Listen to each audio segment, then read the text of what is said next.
Nobody has pushed back harder against the federal government's intrusion into education in Idaho or in any other state more than I have.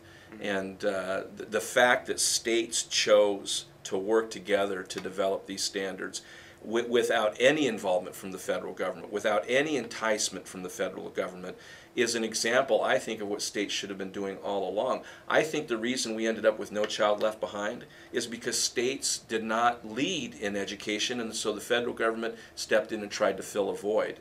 And we let them. Well, this is a way to raise accountability, to raise standards, and it's states that are leading the effort.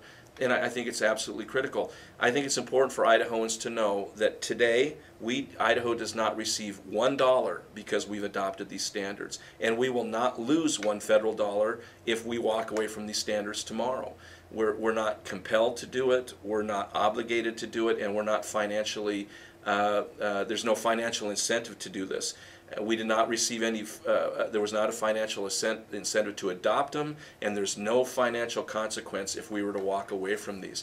Now, granted, I think that President Obama and his department they try to take credit for many things, right? And if they try to take, if the Obama administration tries to take credit because states have common standards, well, they're trying to take credit for something they had absolutely no involvement in. In Idaho, local districts have always chosen their own curriculum, their own textbooks, they've developed their own lesson plans. The state doesn't do that, and that continues even today, even though we've adopted these core standards. There is not a curriculum that districts must follow. There's not a list that they have to choose from.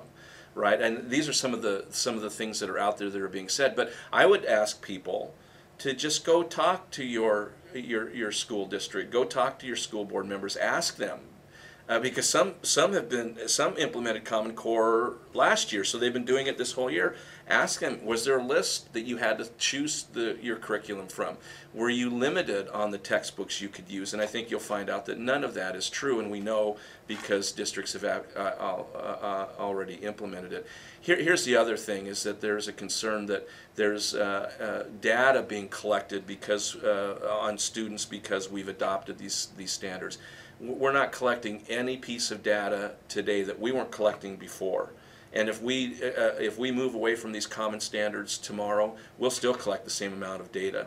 So there's no relationship between the adoption of the core standards and the data we collect on students.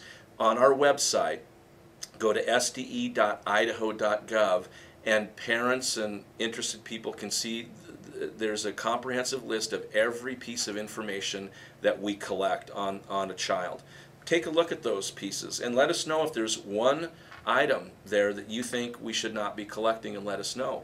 We also post these core standards, and I've heard some people say that somehow they promote communism or socialism.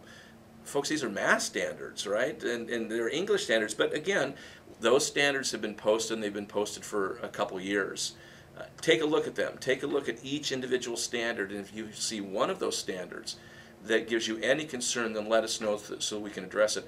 We have yet to have anybody identify one of the standards that they find objectionable, but that opportunity is there, and I would hope that people would do that. What we're talking about is we've adopted a higher academic standard, right? And it's absolutely critical in the world that we live in that we are holding our children to the same high academic standard that any other state or any other country in the world is holding their students to. And that's what we're moving towards. Our students will be better off for it, and they'll be better prepared, and they'll have their opportunity to pursue the American dream because they will have received the education necessary to make that happen.